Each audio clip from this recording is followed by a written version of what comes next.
자, 그래서 3대씩 피시면 되고요. 자, 오늘은 모란이 피기까지는 자, 오남고분 몇 분 보이시는데 자, 오남고는 2학년 때 이거 시험 봅니다. 자, 그래서 오남고 이거 시험범이에요. 그래서 요시 정확하게 하면 1시간 정도 걸리는 시거든요. 근데 네. 이게 되게 심오한 시예요. 하지만 이거를 이제 15분 안에 끝내야 아니죠. 15분 맞나요? 그래야지 우리가 그걸 할 수 있잖아요. 시 4편을 할 수 있잖아. 그래서 최대한 빨리 설명을 해볼게요.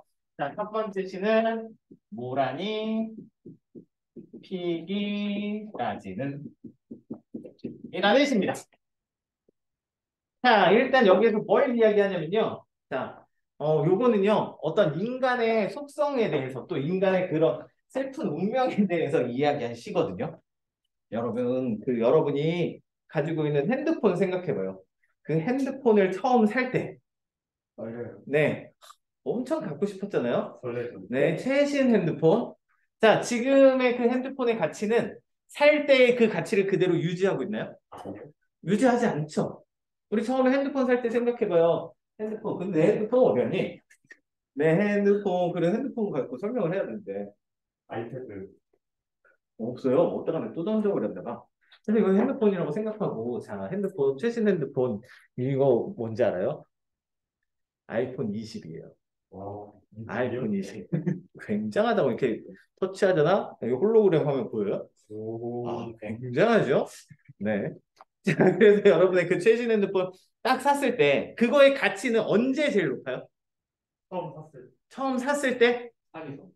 아, 그죠? 사기가 그게 맞지. 그냥 어떤 물건은요, 그리고 내가 원하는 가치는 내가 손에 넣기 전에 가장 높아요. 음, 내가 손에 딱 넣는 그 순간부터 가치는 하락하기 시작해. 생각해봐. 처음 핸드폰 샀을 때 맨날 하에서 이렇게 닦아주고, 이렇게 놀 때도 이렇게 살짝 예쁘게 놓고, 그렇게 하다가 하루 지나고 이틀 지나고 한 달 지나고 어떻게 이렇게 던지잖아. 네, 그리고 바닥에 떨어졌을 때 처음에는 깨진 거 아니야 이렇게 하지만 나중엔 떨어지면 기대하죠. 인간은 끼웠나? 아, 얘가 박살났 바꿀 수 있다. 막 이러면서 하지만 들으면 또 써야 돼. 왜 이렇게 튼튼해 말. 그렇죠. 자, 그래서 그 가치에 대해서 이야기한 시가 모래 피기까지는 인간에게 어떤 대상, 어떤 그 존재, 어떤 가치들은요 손에 넣기 전에 가장 높아요. 그러고 나서 가치가 막 상실한단 말이에요. 그러니까 다시 말하면 좀 비약적으로 말하면 존재를 손에 얻는다라는 것은 상실을 의미해요. 내가 바라던 대상을 다시 한번 생각해봐요. 이것만 있으면 될 것 같았는데, 이것만 가지면, 이것만 이루면 될 것 같았는데, 근데 그러고 나서 사람 마음이 확 바뀌어요. 네. 여러분이 어렸을 때 그 갖고 싶었던 물건 갖고 있잖아요? 지금 옆에 있나요? 버리지 않았어요? 네. 다 없다고 의미 없다고 부질없는 거라고. 그것에 대해 이야기한지. 이렇게 생각하시면 돼요. 그래서 여기서 좀 설명이 필요한데, 모란은 또 뭔지 모르죠. 모란은 꽃이거든요. 근데 이제 화중지황으로 불리는 엄청나게 화려하고 예쁜 꽃이에요. 큰 꽃이야. 그런데 여기에서 그 꽃으로 쓰인 게 아니라 어떤 존재의 표상으로 쓰였어요. 혹은 가치. 이런 것들로 쓰였어요. 그래서 시에서 또 이제 꽃이 핀다라는 것은 어떤 완성, 도래 이런 걸 이야기하거든요. 자, 그거 넣은 상태, 탑재한 상태에서 들어가 볼게요. 화자를 찾아보시면 화자는 나. 그러니까 내신할 때는 더 많이 꼼꼼하게 하거든요. 근데 이건 수능 수업이라서 뼈대 끄집어내는 것만. 자, 모란이 피기까지는 나는 아직 나의 봄을 기다리고 있을 테요. 자, 그러니까 화자는 뭐 하고 있어요? 모란을 기다리고 있죠. 모란이 무슨 대상? 기다림의 대상이 됐나요? 자, 그리고 나는 아직 나의 봄을 기다려요. 왜요? 모라는 꽃이니까 아마 봄에 필 거예요. 그러니까 봄과 모라는 같은 거야. 봄을 기다리는 게 결국 모라는 피기를 기다리는 시기. 어떤 존재 가치로 본다면 그 존재가 완성되기를, 그 존재가 나한테 오기를 기다리고 있는 거지. 어떻게? 아직, 여전히, 아직도, 계속 기다리고 있다라는 거예요. 자, 그러니까 나한테 굉장한 기다림에 대해. 자, 그런데 시가 좀 갑자기 난해져요. 모란이 뚝뚝 떨어져 버린다. 근데 갑자기 기다리다가 뚝뚝 떨어졌대요. 자, 그러니까 모란이 진 거죠. 꽃이 진 거야. 그래서 그걸 상실이라고 써놓을게요. 상실이 되면 나는 비로소 봄을 여인 서름에 잠길 테죠. 자, 그 꽃이 지고 나면 나의 기다림의 대상을 손에 넣어서 그 대상은 그러면 나의 가치가 떨어지면 그것을 상실하면 나는 뭐에 빠져요? 서름에 빠져요. 슬픔에 빠져요. 당연하죠. 자, 그래서 5월 어느 날, 그 하루 묻었던 날. 묻었던 날은 봄이 아니죠. 그러니까 봄이 지나갔네. 그러니까 꽃이 진 시기, 가치를 상실한 시기, 그 시기가 되면 떨어져 누운 꽃잎마저 시들어버리고 천지에 뭐라는 자취도 없어지고 내가 기다리던 대상은 사라져버리고 말이죠. 자, 뻗쳐오르던 내 보람 성쾌 무너졌습니다. 보람도 사라져요. 그러니까 모란이 사라지면 보람도 사라져. 그러니까 이것도 보람. 이렇게 써놓을게요. 자, 그래서 모란이 지고 말면 그뿐. 내 한 해는 다 가고 마라. 그러니까 내 한 해가 다 갈 정도로 내 한 해는 전부 모란을 기다리고 있는 거예요. 그러니까 이 모란은 나에게 굉장히 절대적인 가치를 가지고 있죠. 자, 그러면 360날 한양 섭섭해서 웁니다. 360일. 그러니까 언제 모란이 지고 나면 360일 동안 슬퍼할 거예요. 그럼 나머지 5일은 기뻐하겠지. 5일 동안은 뭐 있으니까? 모란이 펴 있으니까. 자, 그러면서 모란이 피기까지는 마지막 앞부분이랑 똑같네요. 수미상관입니다. 내용 강조해요. 나는 아직 기다리고 있을 테요. 찬란한 슬픔의 봄을. 자, 그렇게 상실하면 또 뭐 기다린다고요? 다시 모란을 기다린다고. 그래서 수미상관으로 순환적 의미도 강조하고 있어요. 뭐를 기다려요? 모란을, 봄을. 그 봄을 뭐라고 해서? 찬란한 슬픔의 봄이라고 했어요. 자, 그래서 아까 한 얘기하고 좀 맞춰볼게. 자, 모라는 뭐라고요? 나한테 어떤 절대적인 가치를 지닌 존재, 아니면 인형, 어떤 대상, 이런 것들이요. 자, 그런 게 이제 도래했어. 내가 성취했어. 근데 성취한다는 것은 또 뭐라고요? 상실한다는 거. 아이폰을 사면, 최신 핸드폰을 사면 5일 동안만 딱 좋아. 나머지는 상실이야. 그러니까 어때요? 계속 슬퍼하는 거지. 근데 계속 슬퍼하면서 끝나나요? 인간은 항상 새로운 것을 또 요구한다. 새로운 것을 갖고 싶어 한다. 그래서 아이폰 14를 샀으면 이제 아이폰 15를 기다린다고요. 네. 그래서 다시 기다려. 근데 다시 기다리는데 다시 어떻게 될 거야? 존재를 얻으면 다시 또 상실하는 거지. 계속 또 기다려. 이게 순환적으로 돌아가는 거예요. 그 순환하는 걸 뭘로? 수미상관으로 표현한 거죠. 그리고 그 시기를 뭐라고 표현했어요? 찬란한 슬픔의 봄이라고 표현했어요. 표현법 보이죠? 무슨 법? 역설이죠. 자, 찬란해요. 왜 찬란해요? 내가 기다리던 가치가 드디어 나에게 오니까. 너무 찬란해. 하지만 슬픔이에요. 왜 슬퍼요? 그치? 얻는다는 것은 잃는다는 것입니다. 바로 이런 복합적인 심정이 가진 것이 바로 봄이라는 계절입니다. 그래서 인간의 어떤 근원적인 속성을 이야기하는 시입니다. 철학적인. 네, 철학적인. 자, 1시간짜리를 10분 만에 설명하니까, 네. 이해되시나요? 이 정도 느낌만 이해하시면 돼요. 이거 내신할 때는 1시간 걸립니다. 자, 그래서 이제 표현상의 특징 보시면, 자, 역설적 표현, 모순형용, 찬란한 슬픔 보이죠? 자, 그리고 밑으로 가봅시다. 주제. 주제는 뭐라고 쓰시면 돼요? 자, 소원이, 소망이, 혹은 모란, 이렇게 써도 되고, 이루어지기 기다리는 삶의 자세. 자, 그리고 이 시에서 모란이 상징하는 의미는 존재, 가치, 뭐 소망, 소원 이런 거 쓰시면 돼요. 자, 그 다음에 2번 소망의 크기와 정감의 깊이를 나타낸 표현 이렇게 나오는데 자, 그거를 이제 뭐라고 하냐면 여기에서 요거거든요. 요거. 360날 마냥 한양 섭섭해서 우운매다. 자, 이게 뭐 어떤 표현이에요? 이걸 수량화한 표현이에요. 자, 수령한 표현이 뭐냐면 이제 좀 있으면 설이잖아요. 자, 설날에 친척들 만나고 조카들 만나면 조카들 보고 애 보는 건 내 몫이잖아. 그렇지 않아요? 그래서 애들이랑 맨날 놀아주잖아. 그래서 애를 이제 꼬마 애를 손을 잡고 편의점을 데려갔어요. 그래서 초콜릿을 하나 건네면 초콜릿 먹을래? 응, 먹을래? 이러잖아. 몇 개 먹을래? 100개 하잖아요. 들어봤죠? 네. 걔가 진짜 100개 먹고 싶은 거예요? 아니죠. 근데 왜 100개라고 해요? 많이 먹고 있어. 그치? 뭐, 자기가 아는 최대한 큰 숫자를 말하는 거잖아. 그게 수량화한 표현이야. 어벤져스 영화 봤어요? 사랑해. 3천만큼 사랑해. 슬퍼. 361만큼 슬퍼. 이런 얘기예요. 그래서 그게 뭐, 나의 감정의 크기를 수치화해서 나타낸 표현. 그게 수량화한 표현. 자, 여러분이 아는 시에도 수량화한 표현 들어가 있어요. 어디 진달래꽃. 진달래꽃 다 외우지 않나요? 자, 뭐 해줘? 님이 가시는데 꽃을 뿌려갖고 축복해줘요. 어떻게? 가시는 걸음걸음마다 하나를 꽃을 뿌리오리라. 하나를 밀어, 하나를. 내가 안을 수 있는 한 최대한 많이 해서 님에게 축복 보내줄 거예요. 그런 게 수량화한 표현. 되셨나요? 그런 것들은 이제 정감의 깊이를 나타내는 표현이다. 정서를 강조하는 표현이다. 이렇게 생각하시면 돼요. 자, 그 다음에 자, 역설적 표현이 나타난 시구 했죠? 찬란한 슬픔의 봄.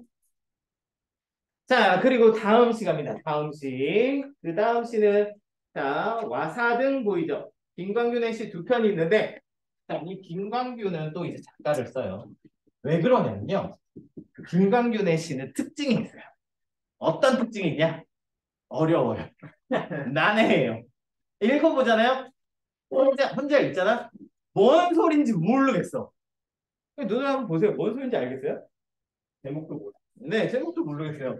왜 그러냐면 이분이 시 쓰는 방식이 후기 모더니즘 계열의 이미지즘의 방법을 가지고 써요.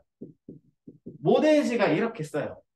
근데 우리가 또 이미지즘 하니까 또 뭔지 모르겠잖아? 네. 네. 그래서 이미지즘이 뭐냐면 이미지를 번역하면 뭐라고 해요? 이거 정규 수업에서 했어요. 심상이야, 심상. 자, 그래서 대상에게 느껴지는 정서, 느낌, 이런 걸 구체적으로 말하지 않고 그거 느껴지게끔 이미지를 나열하는 시인이에요. 심상을 나열하는 시인이에요. 그러니까 어떻게 시각, 청각, 후각, 미각, 촉각 이렇게 쭉 나열해요. 그래서 일반적인 시를 보듯이 예를 보듯이 논리적인 구조로 접근하시면 시가 뭔 소리인지 몰라요. 얘는 어떻게 그 이미지들이 전부 모여서 어떤 분위기를 형성하는지 찾으셔야 돼요. 그러니까 나열을 하시는 거예요. 이 사람의 시는 그렇게 보시는 거예요. 이걸 모르고 들어가잖아요. 그럼 헤맨다. 자, 그래서 첫 번째 시 와사등이에요. 자, 항상 처음에 제목의 의미를 보라고 했는데 와사등 뭔지 모르겠어. 그러면 넘어가라고. 바로 하자 찾으시면 되는데 학습이니까 와사등은 뭐냐면 가로등을 와사등이라고 해요. 자, 그래서 그 다음 이제 화자 찾아볼까요? 자, 화자 찾으시면 어떻게 돼요? 나 보이죠? 그쵸? 거기에서 봐봐요. 자, 차단한 등불이 하나 빈 하늘에 걸려 있다. 화자는 등불을 보고 있어요. 그게 와사등, 가로등을 보고 있는 거예요. 근데 가로등을 보는데 가로등이 어떻다고? 차단하네. 차단하는 게 무슨 뜻이냐면 차갑다라는 뜻이에요. 차가운 등불이 어떻게 빈 하늘에 걸려 있어요. 빈 하늘에 걸려 있으니까 어떤 이미지를 형성할까요?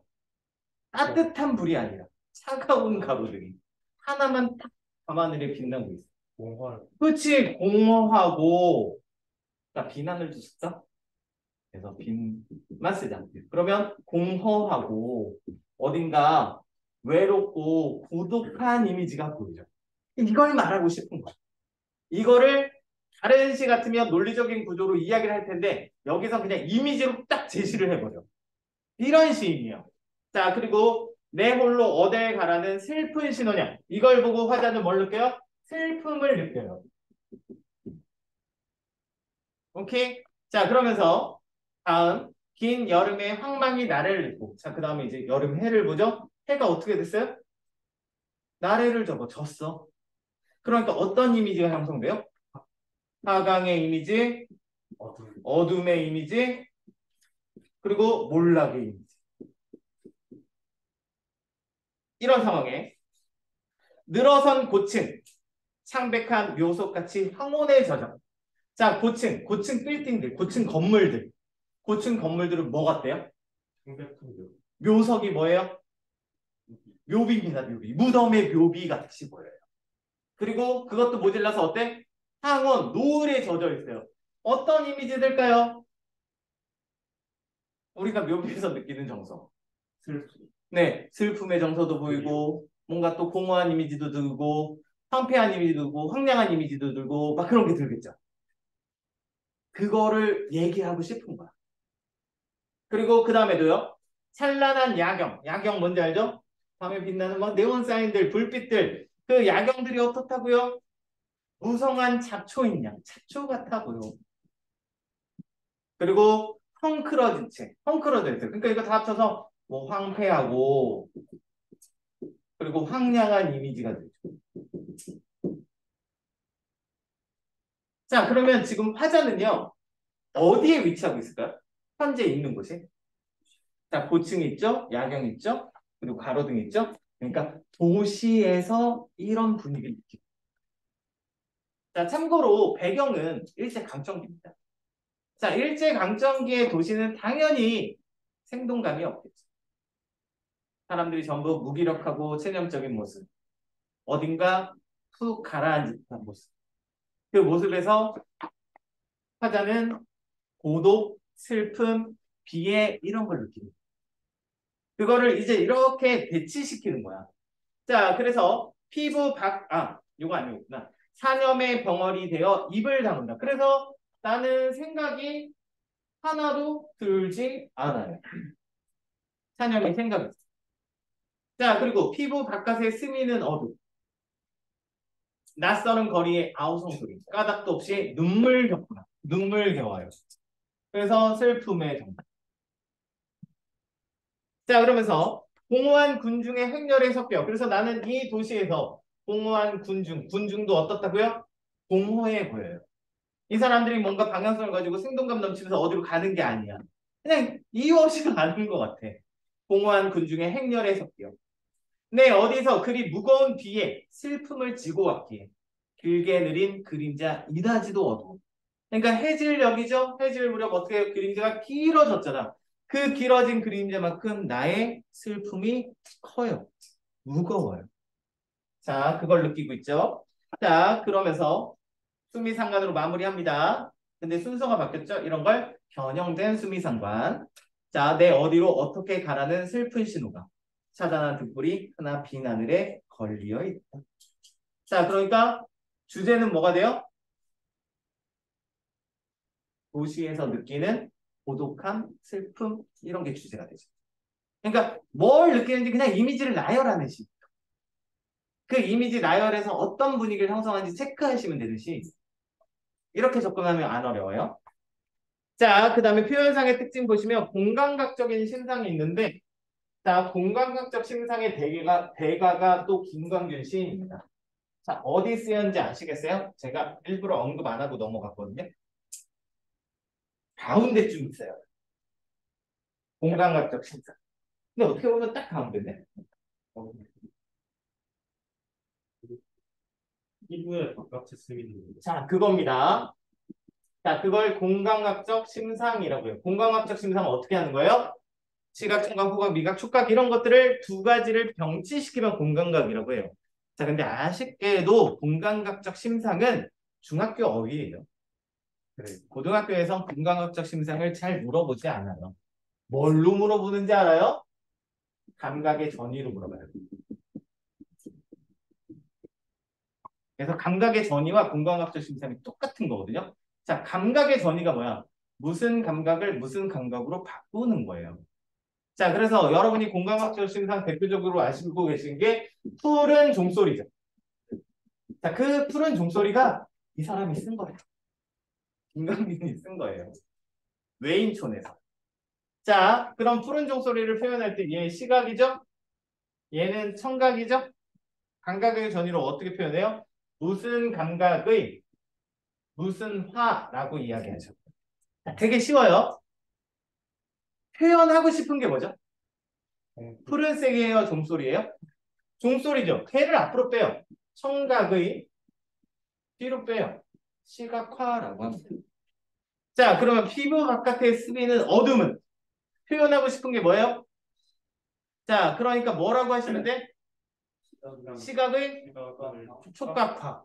그렇게 하시면 돼요. 안 어렵죠? 네, 이렇게 하시는 게 감각의 전. 감각의 전으로도 표현할 수 있어야 돼요. 자, 그래서 아래쪽에 해봅시다. 자, 주제.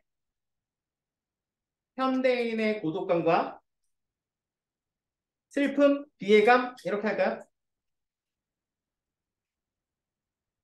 주제 썼고. 자, 그 다음에 이것만은 고. 자, 현대 도시 문명의 종말적 상황을 표현하기 위해 비유적 표현은 바로 이거죠. 고층 건물이 뭐 같아? 묘석 같아. 그리고 야경은 헝클어진 잡초 같아. 이 부분 연결해서 표시해 주세요.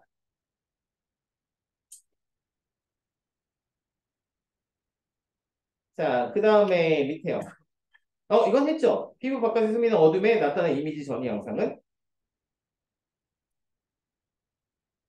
시각의 네, 그렇게 쓰시면 됩니다.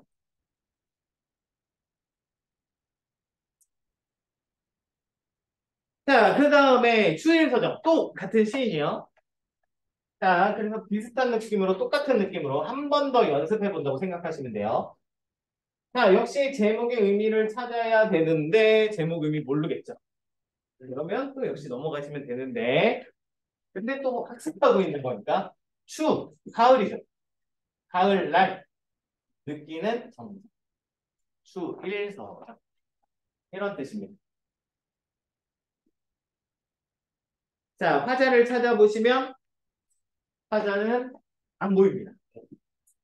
그렇죠? 화자가 표면에 등장하지 않는 시. 그러면 대상을 찾아라. 자, 그래서 가볼게요. 낙엽은 폴란드 망명 정부의 집회. 자, 뭐 얘기해요? 낙엽에 대해서 얘기해요. 낙엽은 뭐라고요? 뭔지 아시겠어요? 시대적 배경 생각해 보시면 이때 국제 정세가 어땠어요? 2차 세계대전 막 일어나고 그때잖아. 일제강점기니까. 자, 폴란드는 무슨 일이 있었어요? 네, 독일의 침공을 받고 얘네가 망했죠. 자, 그 망한 나라의 돈이라는 거야. 망한 나라의 돈 쓸 때 있어요? 아무짝에도 쓸 데 없어요. 쓸 때는 단 한 군데. 땔감. 땔감. 네, 옛날에 진짜 그랬대요. 1차 세계대전 후에 인플레이션이 독일에서 굉장히 많이 와갖고 돈을 태우는 게 더 쌌대요. 땔감을 사는 것보다 말을 못하냐. 자, 그래서 낙엽은 폴란드의 망명 정부의 그 집회만 써놓을게요. 집회를 생각나게 해요. 그러니까 망국인으로서 식민지 강점기를 살아가는 지식인으로서 폴란드를 보면서 어떤 생각했을까요? 뭔가 동병상련의 정서, 안타까움, 한 이런 거 그리고 뭔가 허망함, 쓸쓸함, 비애감 이런 복합적인 감정을 느꼈겠죠. 언제? 가을에. 가을이라는 거에서 또 오는 그런 느낌이 있죠. 자, 그리고 그 다음에 포화에 이질러진 포화, 포탄의 불꽃, 그쵸? 포탄에 의해서 불난 그 불꽃에 이질러진 어, 어지러워진 도른시의 가을 하늘을 생각해 한다. 그게 폴란드. 자, 이번에 또 길은 어때요? 길은 한 줄기 구겨진 넥타이처럼 풀어져. 자, 넥타이는 어떻게 구겨지나요? 여러분 다 교복에 넥타이 있잖아요? 집에 와서 제일 처음에 넥타이 풀잖아? 그래서 잘 걸어놔요? 일단 침대에 던지잖아. 네. 그럼 넥타이가 어떻게 돼 있어요? 완전 구겨져 있죠. 그래서 완전 헝클어진 이미지죠. 자, 길은 반듯하지 않고 어지러워요. 헝클어져 있어. 그리고 일광의 폭포 속으로 사라지고 어때요 또? 소멸의 이미지. 그리고 조그만 담배 연기를 내뿜으며 새로 2시에 급행 열차가 들을 날린다. 자, 급행 열차를 바라보고 있어요. 열차는 또 어때요? 담배 연기를 뿜는 것 같아. 자, 만약 화자가 기분이 좋다면 열차가 칙칙폭폭하면서 구름을 내뿜고 아유 폭신폭신한 구름. 그래서 막 되게 밝게 표현했겠죠. 그런데 뭔가 매캐한 담배 연기를 뿜으면서 제가 급히 어디론가 가는 것만 같아요. 자, 그리고 또요. 자, 포플라 나무의 근골 사이로, 근골, 가지 사이로 공장의 지붕은 흰 이빨을 드러내지. 자, 공장을 봤더니 공장이 어때요? 흰 이빨을 드러내고 있는 것 같아요. 자, 그 공장 뭐 이렇게 생기긴 했잖아? 이렇게 굴뚝 있고 이런 게 공장이잖아. 뽕뽕뽕. 네. 근데 뭐 이렇게 표현해도 되지만 뭐 이런 거 아니라도 자, 원래 대부분 이빨은 안 드러나죠. 근데 이빨을 드러냈지. 나한테 뭔가 하고 있는 것 같아. 자, 그러면 한 가닥 또 구부러진 철책은 철로 된 철책인가요? 철책. 어쨌든 철로 돼 있죠. 철로 돼 있는데 어때요? 바람에 나부기. 바람에 나부낄 수 있대요. 근데 그런 것처럼 느껴지죠. 그래서 이런 것을 통해서 역시 또 뭔가 앞에서 했던 황폐한 이미지가 또 떠오르죠. 자, 그리고 또 그 위에 셀로판지로 만든 구름 하나. 구름을 또 바라보는데 어때? 폭신하고 포근한 게 아니라 셀로판지로 만든. 셀로판지 알죠? 어렸을 때 다 사봤잖아. 네. 네. 그래서 구기면 바사삭 이렇게 될 것 같아요. 비닐 같아요. 자, 거기에서 자욱한 풀벌레 소리 발길로 채면 누가? 화자가. 자, 풀벌레 소리가 자욱해요. 가을이니까. 자, 그 풀벌레 소리를 들으면 어떤 감정 느껴지죠? 풀벌레들이 많이 울면 가을에 쓸쓸하고 슬프고 이런 감정들이 많이 들죠. 근데 그런 감정이 이제 지배적인 거야. 자, 발길로 차면 홀로 황량한 생각 버릴 거 없어. 그래서 나는 이 안에서 황량함에 빠져요. 황량한 생각이 버릴 필요 없어. 그래서 어떻게 해요? 허공에 띄우는 돌팔매 하나. 돌팔매질을 합니다. 돌팔매 왜 하겠어요? 자, 어떤 이 황량한 생각에서 벗어나려고 이렇게 돌을 던지는 거지. 돌을 던지면 어떻게 돼요? 결국 떨어질 수밖에 없죠. 자, 그러면 돌팔매를 하나 던지는데 기울어진 풍경의 장막 저쪽에 고독한 반원을 돌팔매도 어떻게 된다고? 고독한 반원을 듣고 잠기어 간다. 그러니까 이 황량한 생각에서 벗어날 수 있어요? 벗어날 수 없는. 자, 그러니까 이런 것들이 또 있는 곳은 어딜까요? 역시 도시겠죠? 자, 도시에서 느끼는 그런 비애감을 또 표현을. 가을의 비애감을 표현. 어떻게? 이미지들을 나열하면서. 쭉 이렇게 나열하는 시. 자, 되셨나요? 근데 왜 이렇게 오늘 빠르지? 빨리 끝내자. 자, 그 다음에 주제를 보시면, 주제는 가을의 애수어린 풍경과 역시 비애감, 이렇게 하시면 되겠죠? 아니면 황량함, 둘 중에 하나 하면 되겠다. 자, 그 다음에 이것만은 꼭, 자, 시를 시상전개의 두 부분으로 나눌 때 각 부분이 표현하고, 자, 두 부분으로 나누면 사실 이 부분은 이렇게 나눠지죠. 그렇지 않아요? 풍경을 나열한 부분과 거기서 느끼는 정서감을 표출한 부분. 자, 그래서 이런 걸 뭐라고 하죠? 먼저, 나중에, 먼저 경치를 드러내고 뒤에 거기에 대응되는 정서를 드러낸 방식. 우리 전통적인 수법 중에 하나입니다. 성경 후 정의 방식이에요.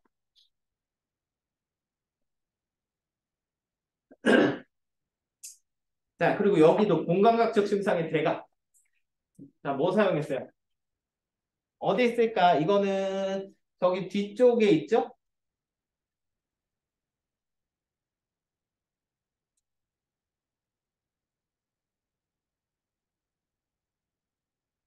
아, 풀벌레 소리 많이 들으시고. 네, 자욱한 풀벌레 수. 어, 네, 자욱한 풀벌레. 자욱하다가 뭐예요? 자욱하다. 지금 저 바깥 상황이다. 안개가 자욱하다. 자, 풀벌레는 청각, 자욱한 건 시각. 자, 감각의 전위로 표현하면 청각의 시각화.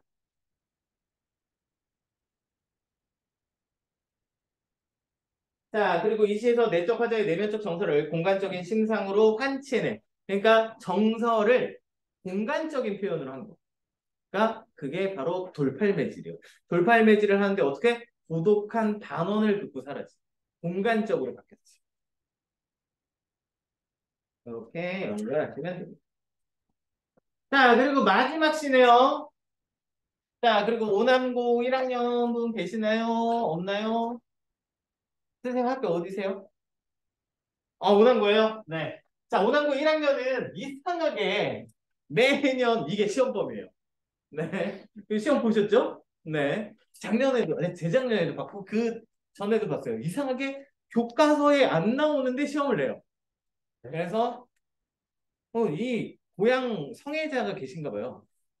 이게 몇 년 동안 계속 나와. 오남 중요해서도 봤어. 아, 그래요? 자, 백석의 고향이라는 시입니다. 근데 여기에서 백석이라는 시를 꼭 알아두시는 게 좋거든요. 백석 이분은 언제 활동하셨어요? 강점기 때 활동하셨어요. 강점기 때 활동하셨는데 여타 저항 시인들하고 좀 달라요. 그래서 이분은 어떻게 하셨냐면 강점기 하에서 사라지는 우리의 전통 의식, 정신과 이 정통 의식이라고 쓰고 공동체 의식이라고 적어요. 공동체 정신, 공동체 의식과 이 공동체 의식을 호소고와 방언 중심 쭉 이렇게 특히 환경도나 평안도 방언 중심으로 사라져가는 우리의 것을 지키신 분이에요. 일제에 대한 저항은 일반적으로 시 안에 담겨 있진 않지만 내면의 근간에 아주 깊숙한 곳에 일제에 대한 저항이 담겨 있는 시. 그래서 여러분이 잘 아시는 시 여승을 보시면 여승은 되게 불우한 삶을 살거든요. 그러면서 여승이 이제 된 이야기를 하고 있어요. 그런데 일제에 대한 욕은 한마디도 없어요. 근데 왜 저항의식이 왜 들어가 있는지 알아요? 여승은요, 금전판이 있는 데서 옥수수를 팔았거든요. 금전판이 어디냐면 금광이 있는 동. 거긴 아무래도 돈이 많지 않을까요? 근데 되게 가난한 삶을 살았어. 왜 그런일까요? 할 때. 남편은 일한다고 나가서 돌아오지 않아요. 아마 징병이나 징용을 갖겠죠. 그런 사실들을 이야기해요. 그리고 또 시 한 편만 더 소개해볼까? 수라라는 시가 있어요. 수라. 맞나요? 범위 학살자 이야기예요. 되게 내용 간단해요. 내가 방 안에서 이렇게 있는데 이렇게 좀 작은 거미가 이렇게 나왔어요. 그래갖고 나는 그 거미를 이렇게 잘 이렇게 종이 위에 올려갖고 밖으로 내보내줘요. 근데 조금 있다가 되게 오열할 만한 일이 생겼어요. 그래서 그 거미에 엄마인 듯한 큰 거미가 나왔고 나는 또 안타까워하면서 나가서 밖에서 만나라 이러면서 이렇게 다시 해갖고 밖으로 보내줬어요. 그러고 나서 다음에 진짜 오열했어. 왜냐면 안에서 갓 깨인 듯한 새끼 거미가 엄마를 찾아 막 뿔뿔뿔 나온 것처럼 느껴지는 거야. 그래서 나는 되게 슬퍼하면서 어떻게 해요? 밖에 가서 만나라. 거미 학살자. 자, 1분 얘기 한마디도 안 나오죠? 근데 이게 한국의 상황을 시적으로 표현한 거예요. 어떻게 표현한 거예요? 자, 방 안과 방 밖이 있어요. 자, 방 안은 누가 있어요? 나라는 거미들에게 절대 강자가 있어요. 이 강자에 의해서 거미 가족이 붕괴가 되죠. 공동체가 파괴가 돼요. 누구에 의해? 일제인에. 그래서 그들은 어디로 가요? 방 밖으로 밀려나죠. 유랑민이 돼요. 여기는 안과 비교해서 추운 공간이잖아요. 그런데 하지만 어떻게 돼요? 그래도 가족 공동체를 다시 재건할 수 있는 가능성이 있는 부분이죠. 그래서 강점기의 사회를 이렇게 비유하지. 이런 시들을 많이 써요. 그러니까 근간 내부에 엄청 따지는 시인이에요. 자, 이 고향도 사실 마찬가지거든요. 멀리 타향에서 고향을 그리워하는데 왜 타향에 있겠어요? 고향에서 못 살 상황이니까. 자, 그래서 이런 시 좀 좋아하거든요. 왜 그러냐면 이렇게 얘기가 있어요. 재밌어. 이야기가 있는 시 좋아해. 자, 그래서 화를 찾으면 나고요. 자, 그래서 나의 상황 가시면 나는 북관에 혼자 알아 누워서 자, 북관이라는 곳에서 어땠어요? 아팠어요.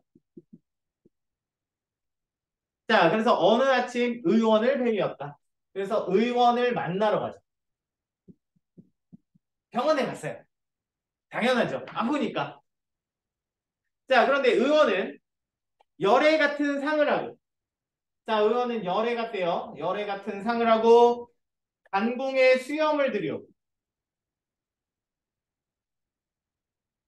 먼 옛적 어느 나라 신선 같은 이거 물어봐야지.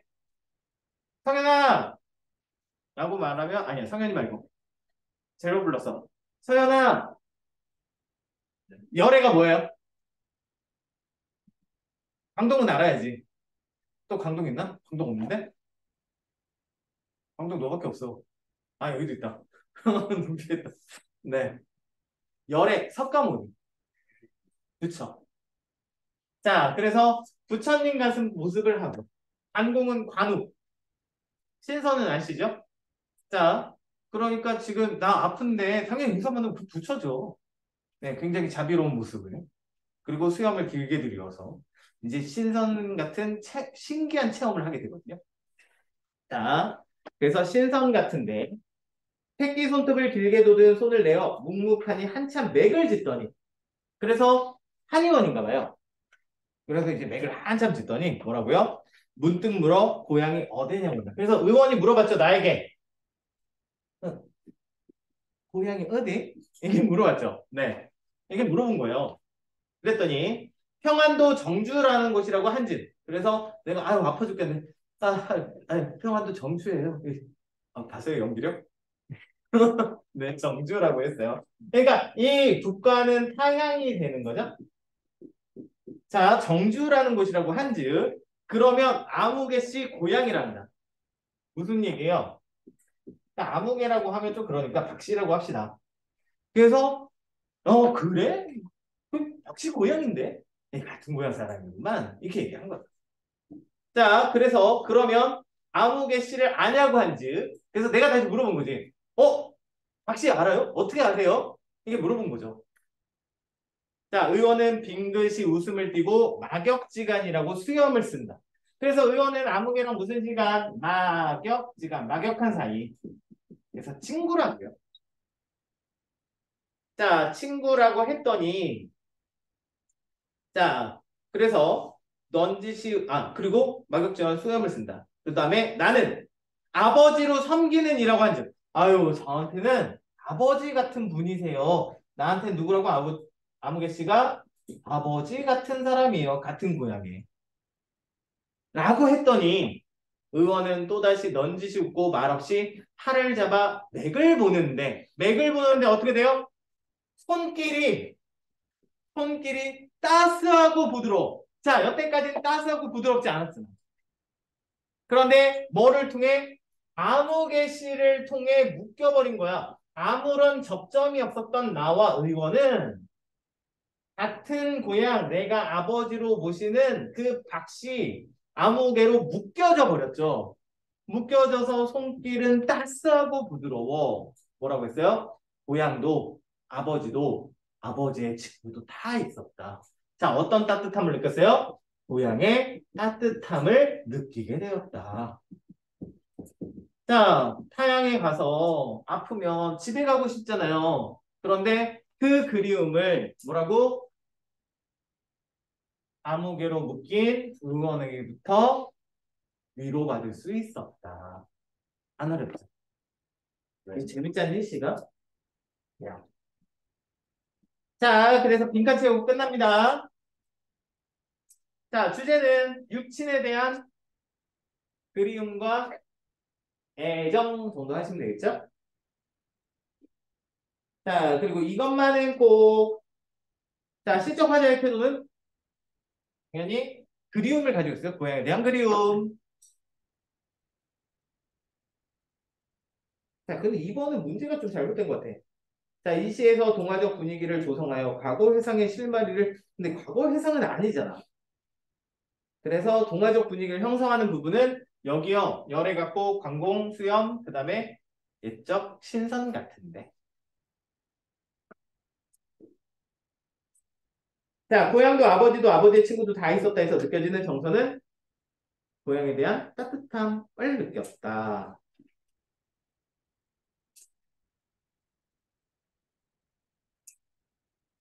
자, 그래서 현대시는 여기까지입니다.